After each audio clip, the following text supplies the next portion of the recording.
ang mga kwento ng pag-ibig, kwento ng buhay at kwento ng pag-asa dito sa Barangay Love Stories. Love Stories.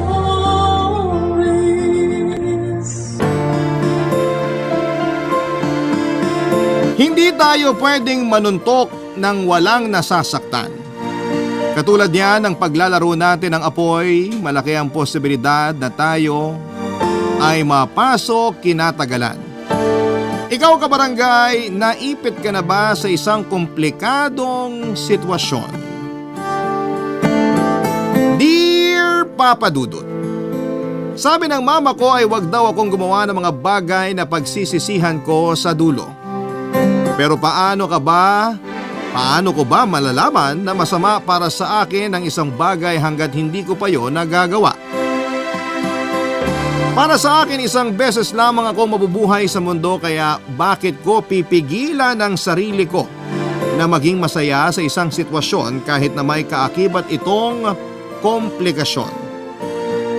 Yan po ang mga bagay na pilit ko pa ring tinutuwid kahit na medyo baluktot, lalo na sa kasalukuyang pinagdaraanan ko, Papa Dudut. Sana sa pagtatapos ng kwento ko ay maraming kabarangay natin ang may matututunan dito. Bago ang lahat, good day po sa inyo at sa mga katulad kong kabarangay at listener ng Barangay Love Stories. Number 1 po talaga kayo sa puso ko, Papa Dudut. Dahil marami sa mga umere ninyong istorya na napakinggan ko, ang masasabi kong nakarelate ako ng husto. Tawagin niyo na lamang po ako sa pangalang Gianna, 28 years old at taga Novaliches, Quezon City. Nagkatrabaho po ako bilang sekretary sa isang private company at 2 buwan na akong buntis. Ang sabi nila, blessing po ang mga baby, pero sa ngayon ay hindi ko po nakikita na biyaya sa akin ang batang nasa tiyan ko, Papa Dudut. Aaminin kong lito at naguguluhan pa rin ako sa sitwasyon ko na nagsimula po few months ago, Papa Dudut.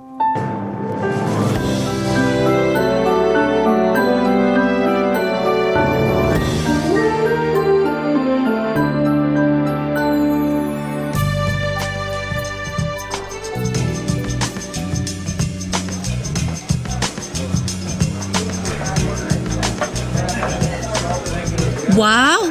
Totoo ba to? Nandito tayo ngayon sa bar? Oo. Gusto mo sampalin kita para malaman mong hindi ka nananaginip? Grabe naman sa sampalin, bes. Parang di kaibigan, no? Nakaka-hurt ka ng feelings. Pwede ba tigilan mo yan? Umorder ka pa ng inumin, sagot ko. Wow! Sige, pero mamaya na. Di ko pa maubos yung iniinom ko eh. Hay, hina mo! Dati nung nag-aaral pa tayo, ikaw yung panayaya sa akin sa mga inuman. Pati ikaw yung pinakamalakas uminom. Huwag mo sabihing pinasa mo na yung corona mo sa akin. Napaka mo naman.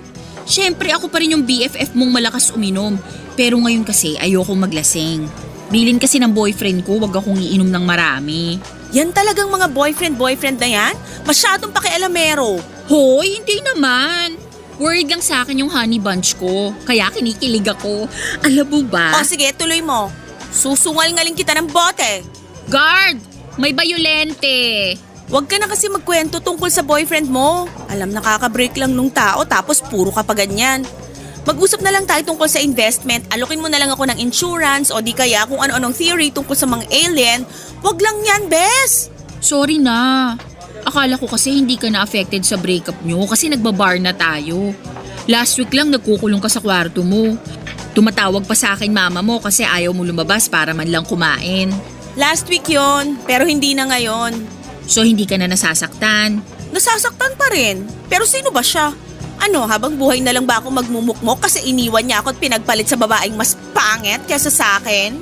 Sa true rin naman. Huwag mo na siyang iyakan. Hindi siya worth it. Pinipilit ko, pero may times pa rin na nagagalit ako sa kanilang dalawa. Lalo na dun sa babae niya. Stinok ko kasi last time yung Facebook account nung impactang yon, tapos ayun, na-offend lang ako kasi mukha siyang ewan. Kumpara naman sa akin, di ba? Na-curious tuloy ako. Gusto ko makita, bes. Wag na, baka mamaligno ka pa. Hindi talaga siya maganda. Hindi. Mukha siyang kapre, tikbalang, laman lupa, engkanto, manananggal. Malandi siya, makate, higad, haliparot. Magsama sila ng ex kong tukmol. Oo. Tama na yan, baka umiyak ka pa. Sinong iiyak? Ako? Hindi ko naiiyakan yung mga abnormal na yun, no? Ay, tama. Mga abnormal sila. Lalo na yung ex mo. Kasi sino ba namang matinong lalaki ang ipagpapalit ang long-term relationship niya sa ibang babae? Diba? Alam mo yan, ginawa ko yung lahat. Naging loyal ako sa kanya. Pumayag nga ako makipag-live-in sa kanya kahit hindi pa ako ready nun eh. Nagreklamo ba ako? Hindi! Sinuway ko pa parents ko.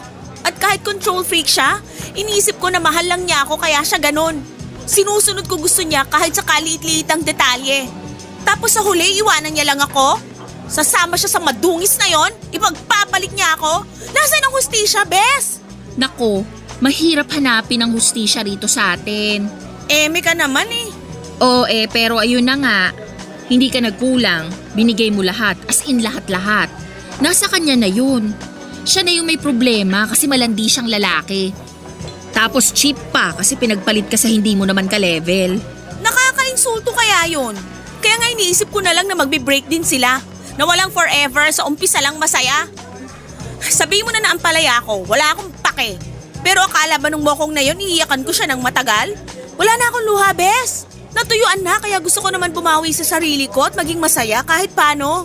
Kaya nga niyaya kita mag-bar. Proud ako sa'yo, Bes. Alam mo yan. Basta, happy ako kasi binibigyan mo ng pagkakataon ng sarili mo na maging masaya nang hindi kasama yung ex mong salot sa lipunan. Basta, kahit anong mangyari, nandito lang ako para sa'yo. Best friends nga, di ba? For better and for worse. Salamat. Pero sana makarma na sila kasi naiinip na ako maghintay. Kating-kati na akong pagbayaran nila yung pananakit nila sa akin. O siya, tama na yan. Sayaw na lang tayo sa dance floor. Magpakasaya na lang tayo at kalimutan na muna natin yung ungas na yun. Hindi kanya deserve, girl. Ang ganda-ganda mo eh. Talaga? Sayaw na nga tayo. Heartbroken po ako, Papa Dudut, kasi iniwan ako ng live-in partner ko at pinagpalit sa isang babaeng mukhang puwet ng kaserola. Nasasaktan po ako at nagagalit ng mga panahon na yon. Pero ayokong ipakita sa best friend kong si Myra na porke iniwan ako at pinagpalit ay habang buhay na akong magiging kawawa.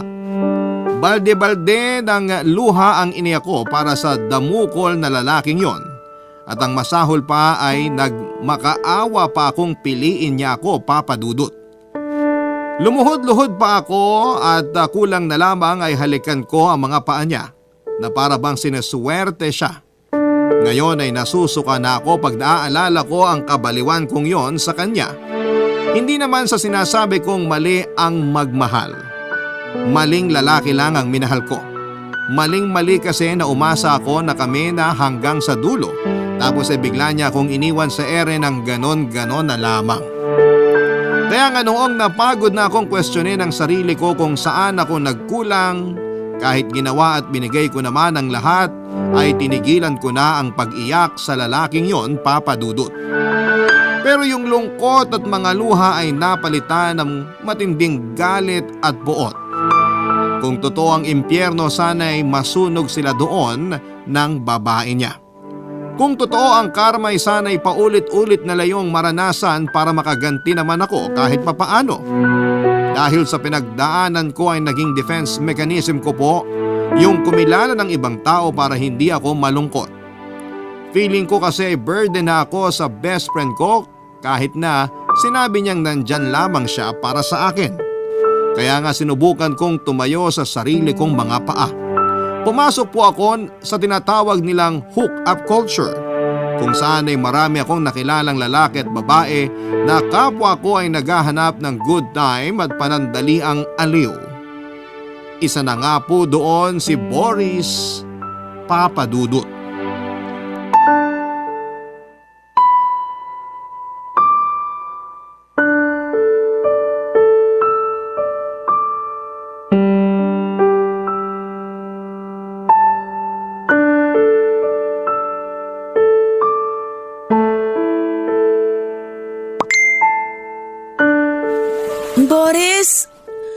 Boris, gising! Ano ba yun? naman? Ang ingay kaya ng phone mo. May kanina pa chat ng chat sa'yo. Tingnan mo na nga. Baka may emergency or what? Ay, storbo naman. Sino ba to? Sino ba yan? Ha? Wala. Walain mo mukha mo. Sino nga kasi? Ay, Gianna naman eh. Sasabihin mo ba o lalayasan kita? Uy, huwag ka naman umalis. Iisa pa ako sa'yo mamaya eh. Nagpahinga lang ako kasi nakakapagod yung 5 beses natin kanina. Kaya nga sagutin mo tanong ko. Sino ba yung chat ng chat sa'yo? Wala, live-in partner ko lang. Ano? May live-in partner ka na palang ungas ka? Meron, pero hindi ko na siya mahal. Kaya nga ako nakikipag-hook up sa'yo kasi ayoko na sa kanya. Wala naman talaga akong pakialam sa relasyon yung dalawa kasi wala naman tayong relasyon. Pero hindi lang ako makapaniwala na certified manloloko ka. Saan ka pupunta? Gianna naman. Nakuha mo pa talagang magtanong? Hindi ba halata? Iiwanan na kita kasi nabubwisit na ako sa'yo. Huwag mo naman gawin sa akin to. Sayang binayad natin sa motel kung di natin susulitin check-in natin. Upo ka muna rito sa tabi ko. Dali na. Kumalma ka lang kasi muna. Ay, kung nalaman ko lang ng maaga na may karelasyon ka, sana di na ako pumayag sumama sa'yo dito sa motel. Kung pinaalam ko sa'yo, baka hindi ka na pumayag. Katwiran niyo talaga mga manluloko, bulok. Ikaw na may sabi. Wala ka namang pakialam sa relasyon namin, di ba? Kaya bakit ganyan ka kaapektado? Kasi niloko rin ako at pinagpalit sa ibang babae ng ex ko. Kaya naaawa lang ako dyan sa kinakasama mo. Kung hindi mo na pala mahal, bakit hindi ka na lang makipaghiwalay? Mahirap kasi may anak kami. Saka nakiusap siya sa akin na gusto niya magkaroon ng buong pamilya yung anak namin. Kaya wag ko raw siyang hiwalayan. Pero anong gagawin ko kung di na nga ako masaya kasama niya? Kaya ka ng babae. Alam ba niya pinagagagawa mo sa kanya? Feeling ko alam niya, pero hindi na lang siya nagsasabi.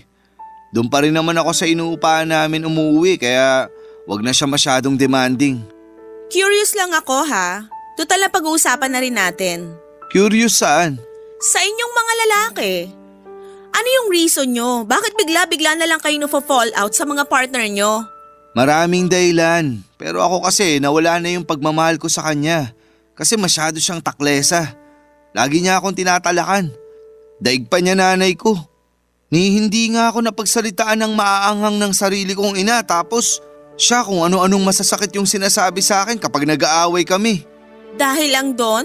Nasaktan kaya ego ko. Apak na apak pagkalalaki ko sa kanya. For sure may dahilan kung bakit niya yun nasabi sa'yo.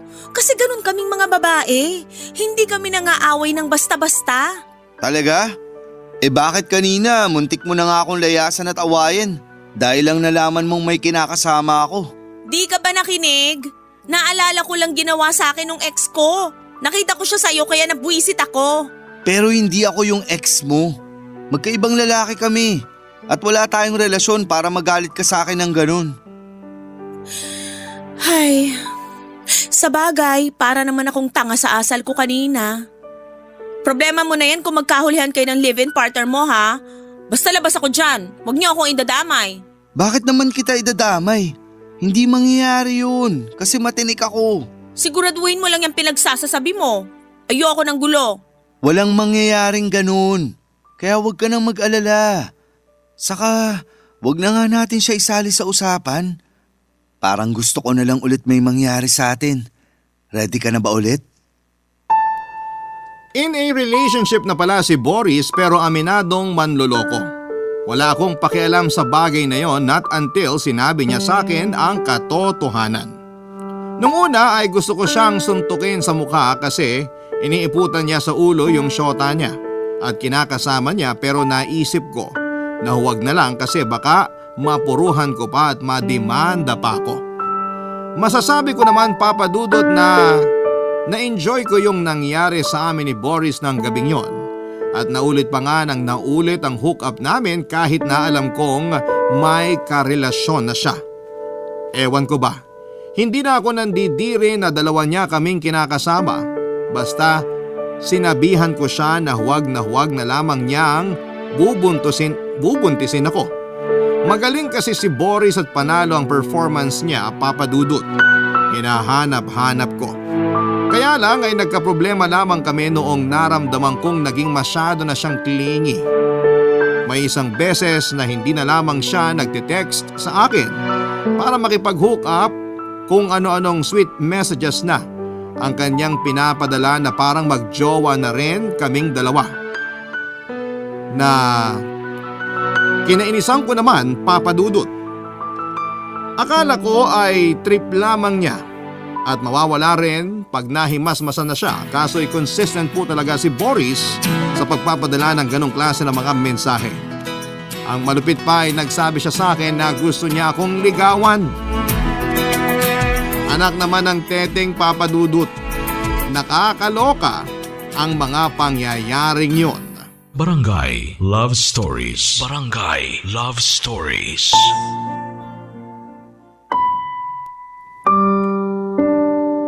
Papa Dudut, syempre sinabi kong ayoko kasi may karelasyon siya at wala pa akong ganang makipag-boyfriend dahil kagagaling ko lamang sa breakup. Pero parang tanga si Boris. Mapilit siya at sinabi niya sa aking handa siyang hiwalayan ang kinakasama niya para lamang sa amin at yun na nga po ang ginawa niya. Iniwan niya ang live-in partner niya at isang anak para sa akin, Papa Dudut. Siyempre nawindang po ako kasi ang bilis ng galawan niya. Hindi pa nga nagtatagal simula nang magkakilala kami tapos gusto na niyang maging exclusive. Napatanong ako sa sarili ko kung ganon ba talaga ang mga lalaki. Galawang ninja sa mga pambababae nila. Pero aaminin kong may isang bahagi sa marupok kong puso na masaya kasi noong ko lang naranasang piliin. Hindi ba iniwan ako at pinagpalit? Tapos iniwan ni Boris ang pamilya niya kasi ako ang pinili niya. Feeling ko talaga ay bida ako sa isang teleserye ng mga panahong yon. Sa kabilang banda ay hindi ko naman po sinabi kay Boris na gawin niya mga bagay na yon. Vocal ako na ayaw ko pang pumasok sa panibagong relasyon pero hindi ko naman siya matanggihan kapag nagyayaya siyang may mangyari sa amin. Kumbaga sa review, 5 stars po sa akin si Boris at satisfied customer niya ako sa kanyang serbisyo. Nagbibingi-bingihan na lamang ako kapag ino-open niya ang tungkol sa estado ng relasyon namin pagkatapos may mangyari sa amin. Akala ko kaya ko yung baliwalain hanggang sa nagsawa na ako at nakwento ko ngayon sa kaibigan kong si Myra, Papa Dudut.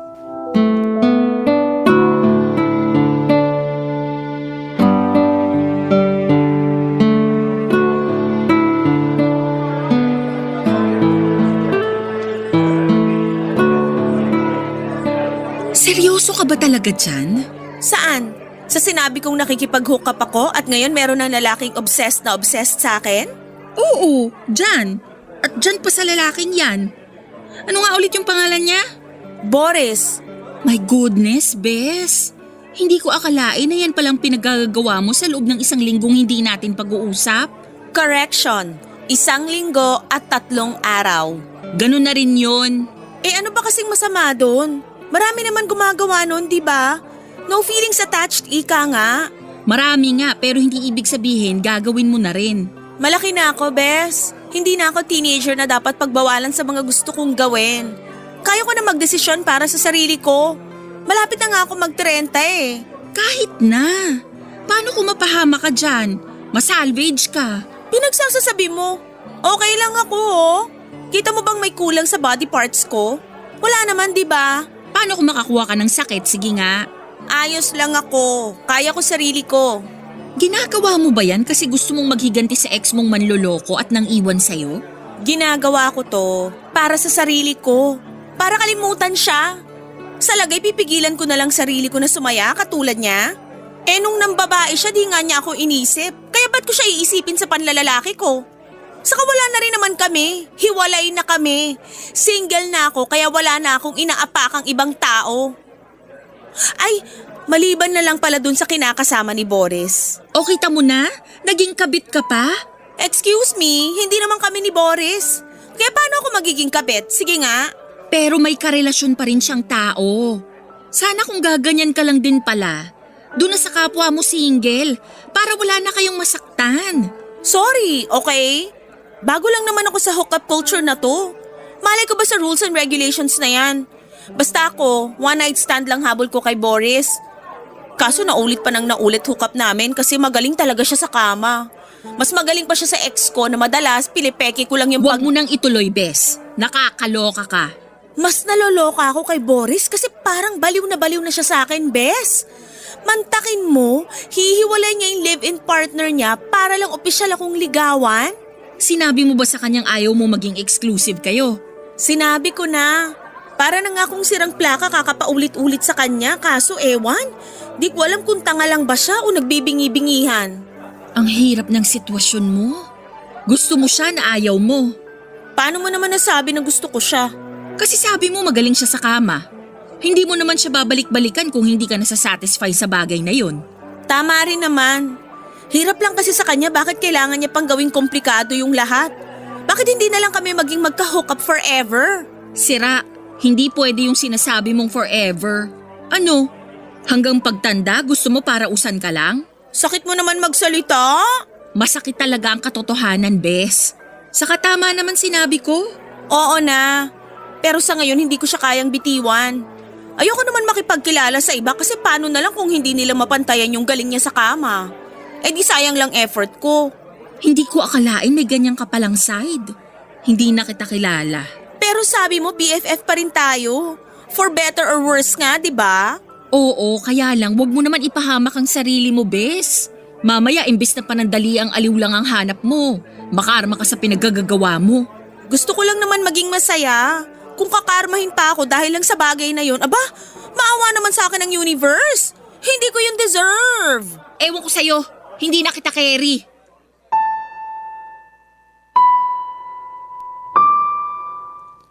Sa huli ay nag-decide po ako na hindi kitain si Boris kasi nasusura na ako sa kanya.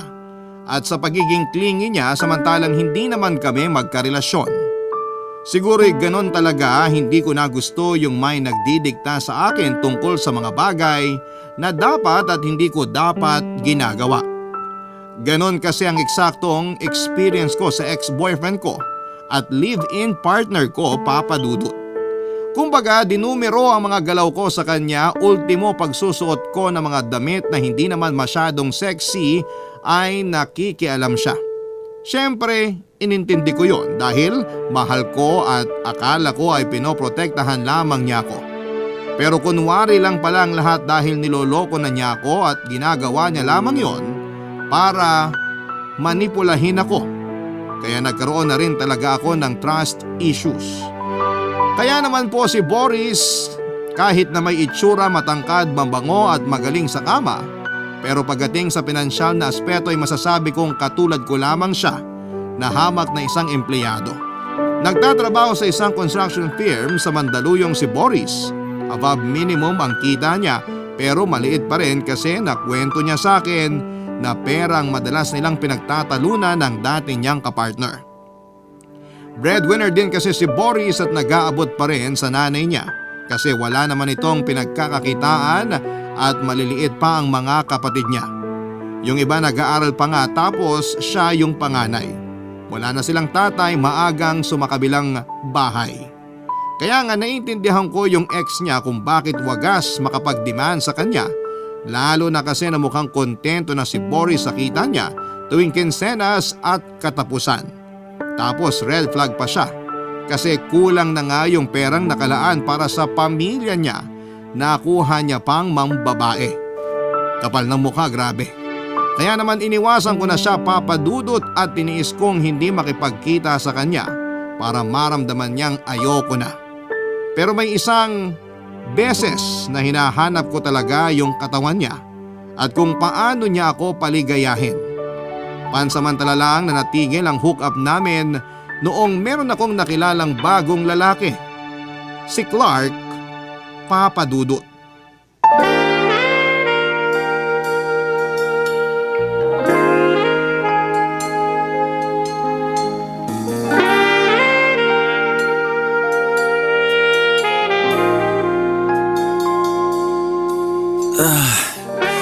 Grabe, Gianna.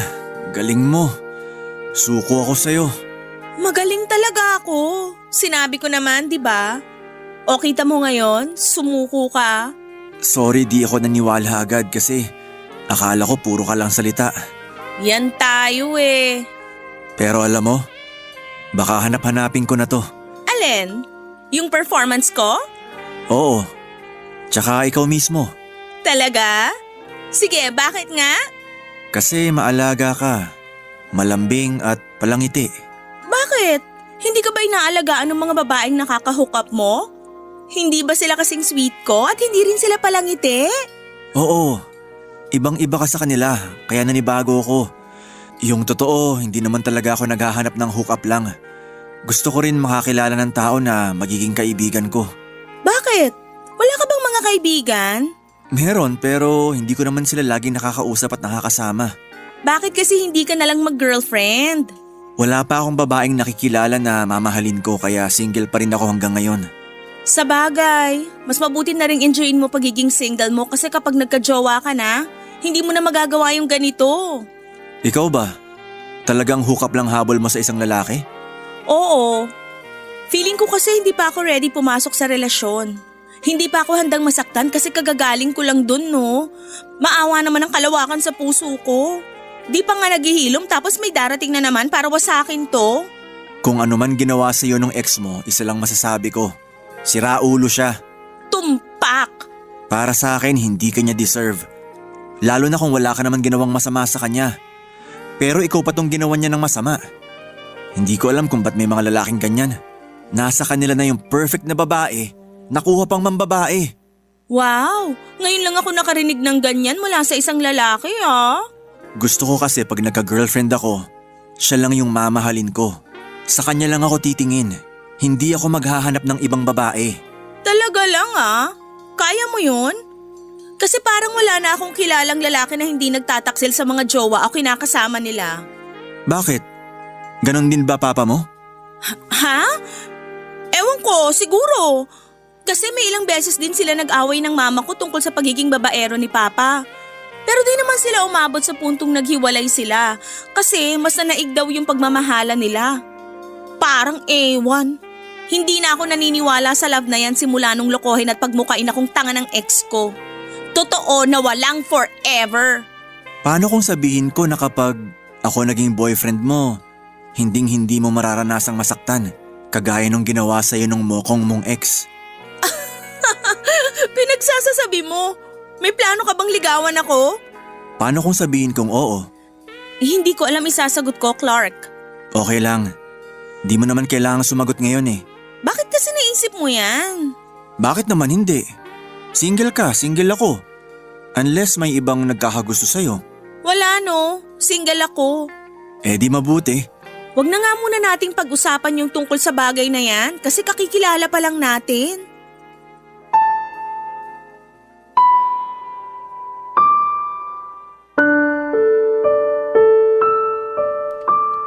Kumpara kay Boris ay mas may pera si Clark. Charismatic din siya, single, walang sabit at walang responsibilidad sa pamilya kaya solong-solo niya ang kita niya. May negosyo siyang isang coffee shop at kasama niya ang best friend niya at kababata niya doon. Bukod doon ay freelance videographer din si Clark, Papa Dudut.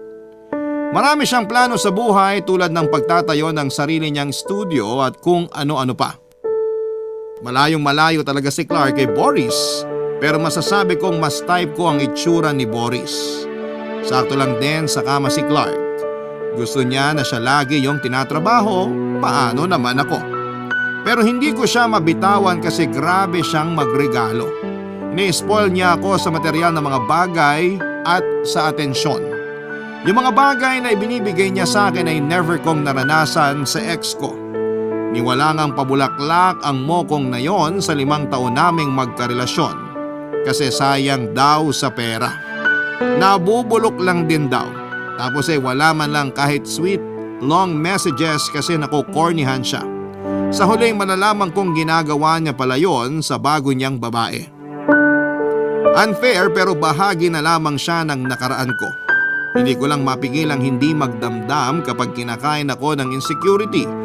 Basta iniisip ko na lamang na mas maganda pa rin ako sa pinalit niya sa akin. At yun na lamang po yung bagay na nagbibigay ng motivation sa akin. Pero bumalik tayo sa kinukwento ko, Papa Dudut. Sinabi ko po kay Clark na wala akong boyfriend at walang naghahabol sa akin, pero nalaman po ni Boris na may iba na akong lalaking kinakahumalingan. Kaya naman gumawa siya ng paraan para guluhin at sirain kami. Isang gabi bigla na lamang pong sumulpot si Boris sa parking lot ng restaurant na kinakainan namin ni Clark at doon siya nag-iskandalo, Papa Dudut. Basta ang natatandaan ko na lamang noon ay nagkainitan sila ni Clark at nagpang-abot sila sa parking lot ng restaurant, Papa Dudut. Barangay Love Stories. Barangay Love Stories. Papa Dudut, nagulat po ako kay Boris sa mga ginawa niya at sinabihan siya ng mga masasakit at maanghang na salita ng gabing yon.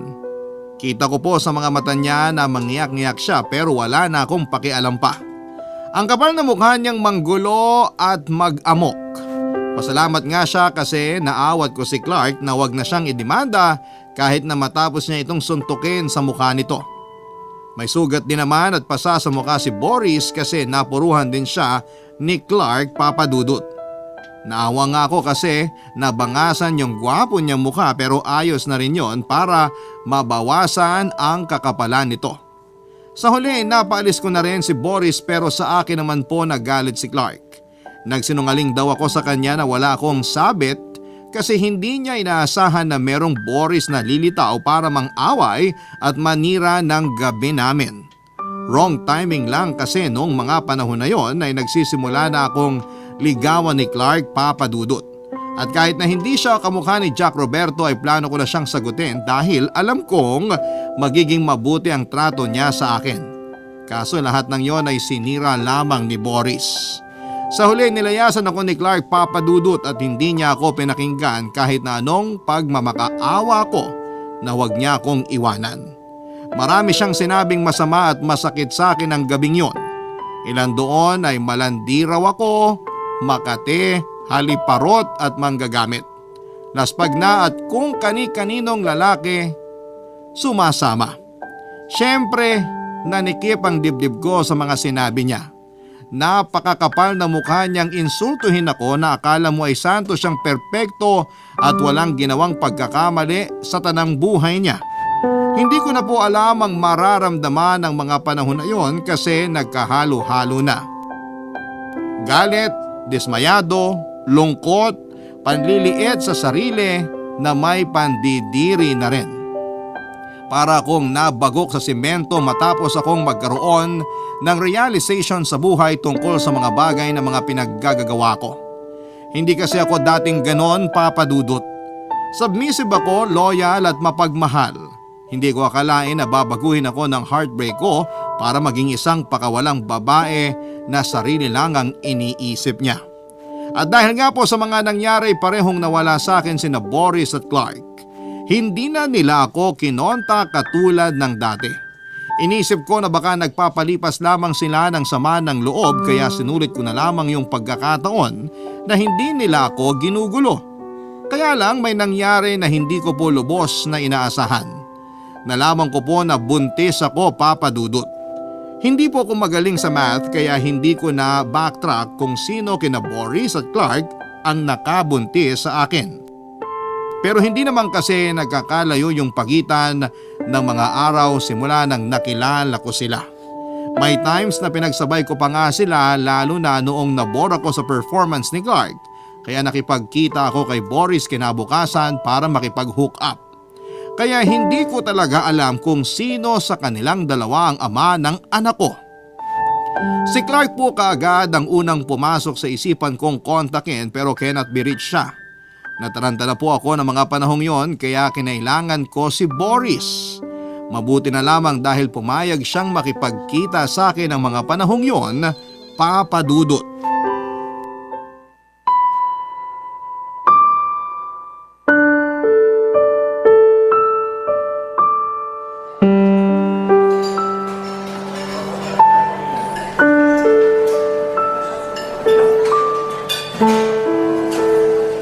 Ano ba yung sasabihin mo, Gianna? Pwede bang sabihin mo na? Bakit parang hindi ka mapakali dyan? Baka kasi magtaka yung kinakasama ko pag natagalan ako. Paalam ko lang may kikitain kaibigan sa kanto. Wow, parang kailan lang baliw na baliw ka pa sa akin ah. So nagkabalikan na pala kayo ng live-in partner mo. Oo, dahil pinatawad niya ako ulit nung nagmakaawa ako sa kanya. Sabi ko magbabago na ako, alang-alang sa pamilya namin. Sinasabi na nga ba?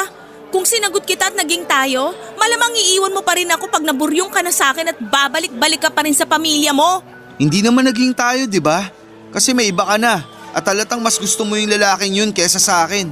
Wala ka nang pakialam doon. Ikaw lang naman yung nagkagusto sa akin. Di ko naman sinabi na ma-fall ka. Vocal ako na hindi pa ako ready pumasok sa relasyon. Wag mo na nga ipamukha sa akin yung tungkol sa bagay na yan. Kasi kahit anong sabihin mo, hindi ako maniniwala sa'yo. Katulad din kita, Gianna. Sinasabi mo lang yan kasi di mo ako gusto. Pero alam kong handa ka makipagrelasyon sa lalaking yun kasi gusto mo siya. Pwede ba? Wag na nga natin pag-usapan yung bagay na yun.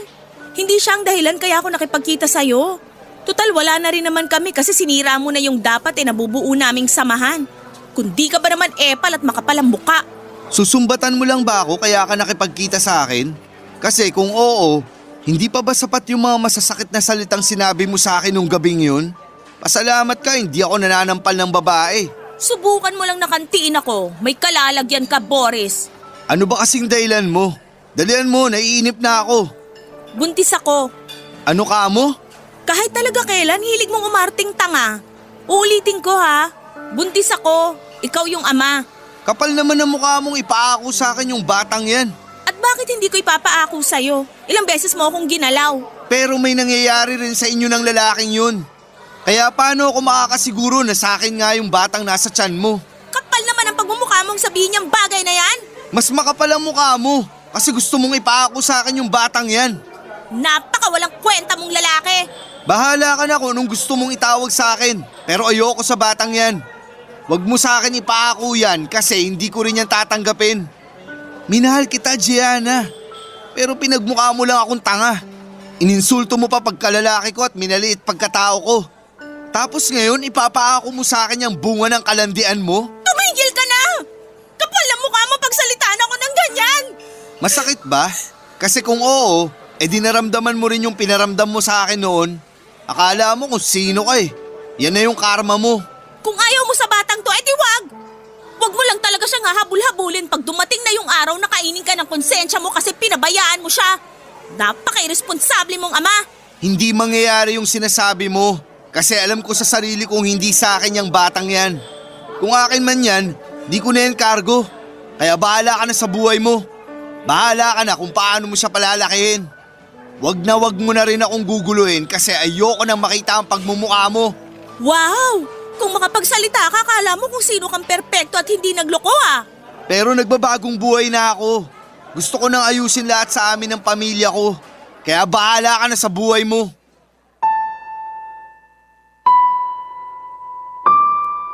Hindi po ako makapaniwala na ganon lamang akong binitawan ni Boris matapos niyang magkandara pa sa akin at habol-habulin ako noon. Ang kapal pa ng mukha niyang sabihin na gusto na niyang ayusin ang buhay niya kasama ang dati niyang karelasyon nung nagkabalikan na sila.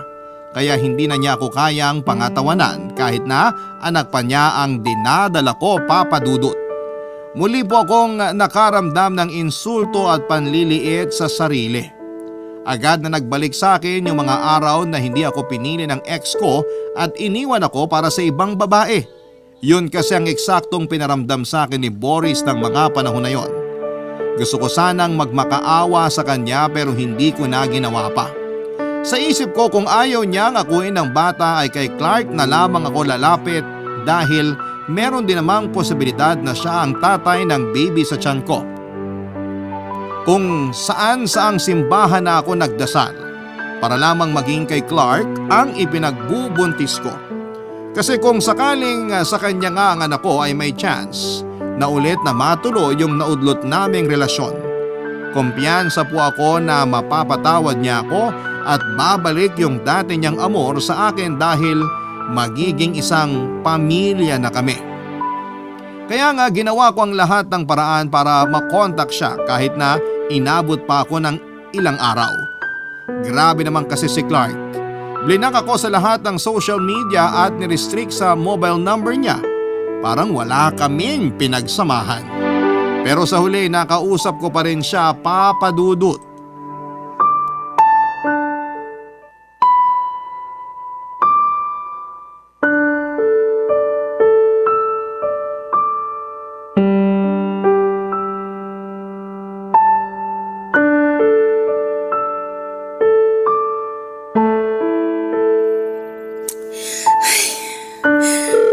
Ayun, nagring. Please, Clark, sagutin mo na.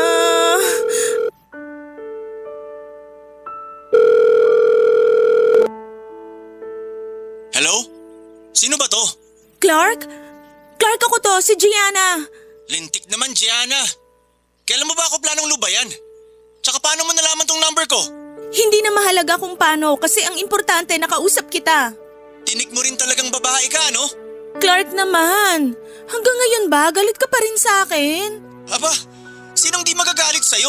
Sinungaling ka eh. Sabi mo walang naghahabol sa'yo tapos meron palang baliw na nagkakandara pa sa'yo. Ikaw na may sabi, baliw si Boris. Saka hindi ko siya gusto, siya lang naman yung may gusto sa akin eh. Kahit na. Ayoko nang may umaaliligid sa'yo na para bang asong nauulol. Kaya kung gusto mo sa kanya, dun ka na. Hindi kita hahabulin. Akala ko ba gusto mo ko? Sabi mo mahal mo ko at gusto mo pa nga akong ligawan. Tapos ngayon kung makapagsalita ka parang wala tayong pinagsamahan ah. Dati yun. Pero na-realize ko na nadala lang ako ng damdamin ko. Hindi pala talaga kita gusto. Lalo na nung nalaman ko na pinagsasalitan mo kami ng damukol na Boris na yun. Napakalandi mo, Gianna.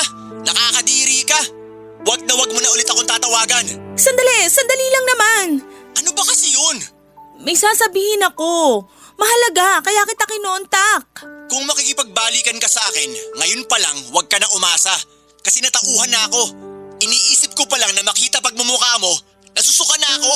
Hindi naman yan yung bagay na sasabihin ko. Pero baka magbago isip mo pag nalaman mo. Ano ba kasi yun? Masyado kang pasuspense. Buntis ako, Clark. Ikaw, ama. Sira ulo ka ba? Paano ko magiging tatay ng batang nasa tiyan mo?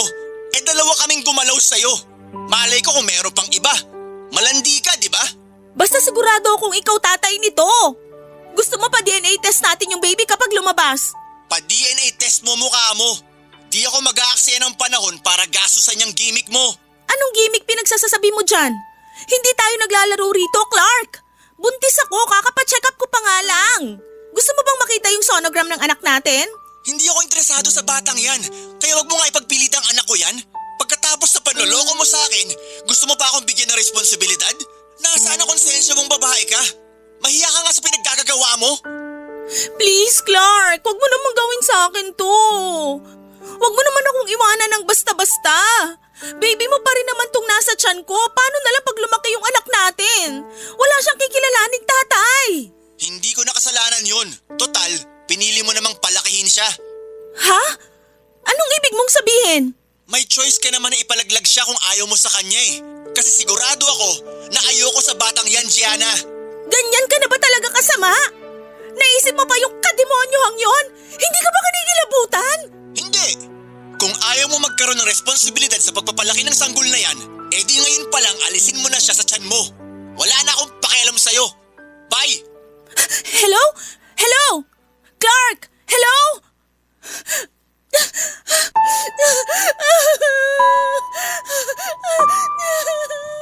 Hindi ko na po na-contact pa si Clark ng mga sumunod kong attempt na tawagan siya, Papa Dudut. Ang bilis niya akong na-block at hindi ko na rin alam kung saan ko siya hahanapin dahil kaunti lang naman ang impormasyong na ibigay niya sa akin noong maayos pa ang relasyon naming dalawa. Si Boris naman ay nilinaw na wala na rin planong makipagkita sa akin para akuin ang batang hindi ko sigurado kung anak ba niya o ano. Basta para akong pinagsakluban ng langit at lupa ng mga panahong yon kaya umiyak na lamang ako pagkatapos. Hindi nga nagtagal ay sumuko na lamang ako sa kakakontak sa dalawang lalaking dahilan kung bakit ako nasa miserableng sandali ng buhay ko ngayon. Gulong-gulo po ako, Papa Dudut, at hindi ko alam kung ipagpapatuloy ko pa ba ang pagbubuntis sa baby ko pagkatapos ng lahat ng mga nangyari. Ewan ko kung handa na akong maging isang ina. Paano na lamang kung paglaki niya ay hanapin niya ang kanyang ama. Hindi ko pa alam kung paano yon ipapaliwanag sa kanya, kaya sana'y mapayuhan ako ng mga kabarangay natin. Alam ko po na maraming magagalit sa akin dahil sa kagagahan ko. Pero wala na po akong magagawa dahil nagbunga na ng bata ang kapusukan ko. Hindi ko pa po sinasabi sa parents ko ang pagbubuntis ko kasi naguguluhan pa ako kung itutuloy ko ba ito o susundin ko na lamang ang sinabi sa akin ni Clark. Pero natatakot po ako kasi alam kong dugot laman ko pa rin ang batang dinadala ko. Maraming salamat sa inyo, Papa Dudut, sakaling mapili po ninyong basahin ang istorya ng buhay ko. God bless sa programa ninyong Barangay Love Stories and more power sa inyong istasyon. Ang inyong forever kapuso at ka-barangay, Gianna. Nagustuhan ng iyong napakinggan? Ituloy yan via live stream sa www.gmanetwork.com/radio. Barangay LS 97.1 Forever